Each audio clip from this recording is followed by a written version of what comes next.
for the morning meditation. We're actually doing the music of meditation. We're reading about what they did in the Renaissance England under the untuning of the sky. The music of meditation is primarily among the poets of what Louis Martz. Actually, I'm trying to get this book, Louis Marx, The Poetry of Meditation. Poetry Marx has called the meditation tradition that we find employed the image of the tightening of the soul strings to express the desire of the devout to have their prayers accepted. So, how do you tighten them? Tightening of the soul strings to express the desire of the devout to have his prayers accepted. That it was so used in connection with all writing about solemn music. In the 17th century is obviously not the case, while the links between the metaphysical religious lyrics of this meditative cast and the whole tradition of metrical paraphrase of the Psalter has been demonstrated. It should be pointed out that during the Commonwealth, even before, in the case of the Puritan writers, the metrical psalm set to a plain tune comprised all the music of public prayer.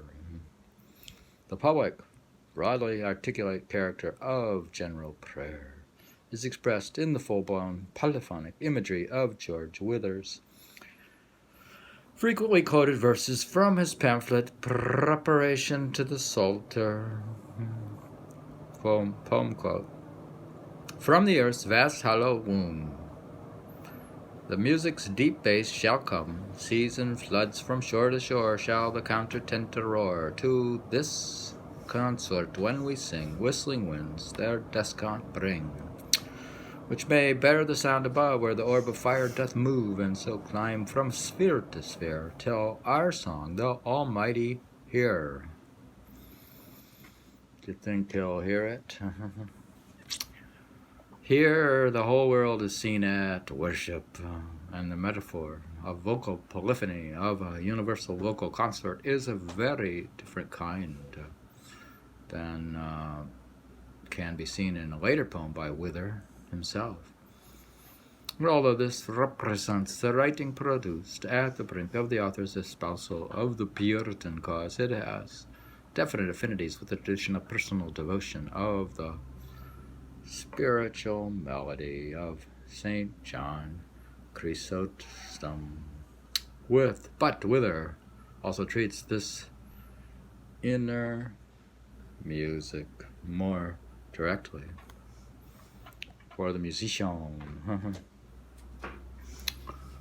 What helps it those whose skill in song hath found well to compose of disagreeing notes by artful choice a sweetly pleasing sound to fit their voice and their melodious throats? What helps it them that they this cunning know, if most condemn the way in which they go? What will he gain by touching well his lute, who shall disdain the grave advice to hear? What from the sounds of organ, fife, or lute to him redounds, who hath no sin forbear, a mean respect by tuning strings he hath, who doth neglect the rectified path. Therefore, O Lord, so tuned let me be upon unto thy word and thy 10-stringed law, that in each part I may hereto agree and feel my heart inspired with loving awe. He sings and prays the songs which best thou lovest, who does and says the things which thou approvest. Teach me the skill of him whose harp assuade those passions ill which oft afflict soul. Teach me the strain which calmest minds enraged, and which from vain affections doth recall. So to the squire where angels music make I may aspire, when I this life forsake.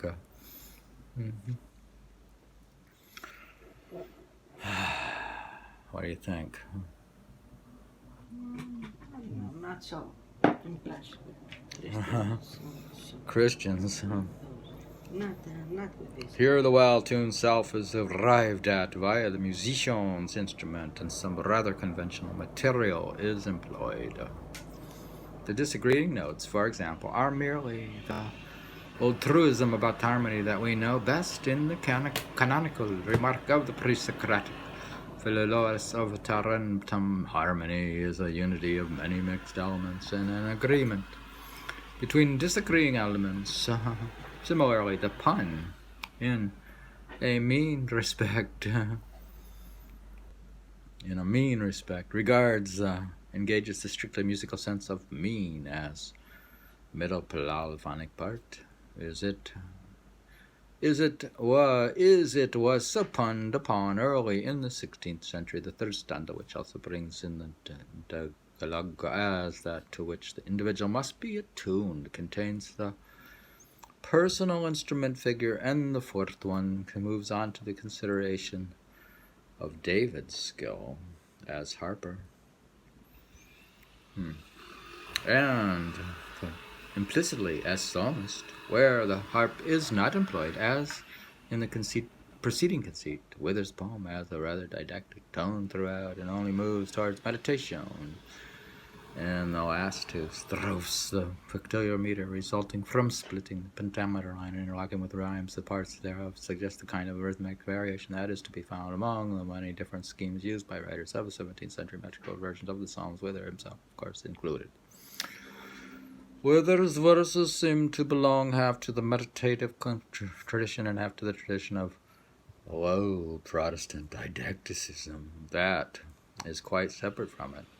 We might glance for a moment at the extreme of that line, which is represented nevertheless by the person and instrument in comparison, in which a writer as Bunyan or latter's views on music were very likely closer to the received 17th century Puritan position than they were to Quaker and evangelical sects' genuinely anti-musical position in the 17th century, 18th century. Wonderful, says Christian in part 2 of The Pilgrim's Progress.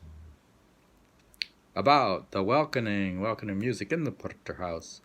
Music in the house, music in the heart, music also in heaven, for joy that we are here. John Bunyan, in two emblems in his collection of didactic verses for children, allegorises the instrumentalist, both good and bad, into the golden-voiced and ineffective preacher, respectively. But number 24, a book for boys and girls, moralizes upon a ring of bells. A ring is set of bells, used in change ringing rather than the continental chorion, employing the image of the organism as an organon. Poem.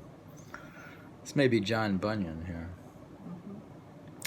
Bells have wide mouths and tongues, but are too weak. Have they not help to sing or talk or speak? But if you move them, they will appear. By speaking, they'll make all the town to hear when the ringers handle them with art and skill. They then the ears of their observers fill with such brave notes, they ting and tang so well as to outstrip all with their ding-dong bell. Comparison. These bells are like the powers of my soul, they're clampers to the passions of my mind, the ropes by which my bells are made to toll promises I by experience find. My body is the steeple where they hang, my grace is they which do ring every bell, nor is there anything gives such a tang, when by these ropes these ringers ring them well, lest not my bells these ringers want, nor ropes, yea, let them have room for to swing and sway, to toss themselves deny them not, their scoops guard in my steeple give them room to play. If they do toll, ring out, or chime all in, they drown the tempting, tingling voice of vice. Lord, when my bells have gone, my soul has been as 'twere a tumbling in this paradise. Or if these ringers do the changes ring unto my bells, they do much music make my soul, then Lord cannot but bounce and sing, so greatly her they with their music take. But boys, my lust into their belfry go, and pull these ropes that but do not music make. They rather turn my bells to what they do, or by disorder make my steeple shake. Then, Lord, I pray thee, keep my belfry key. Let none but graces meddle with these ropes, and when these naughty boys come, say them nay. From such ringers of music there's no hopes. O Lord, if thy poor child must have his will, and might as meanly freely to thee tell, he never this music has his fill. There's nothing to him like thy ding-dong bell. Cute. John Bunyan, Pilgrim's Progress. I don't know if it's from Pilgrim's Progress. It says it's a book for boys and girls. He's famous. We were reading all about the music of meditation, on page 272, the untuning of the sky.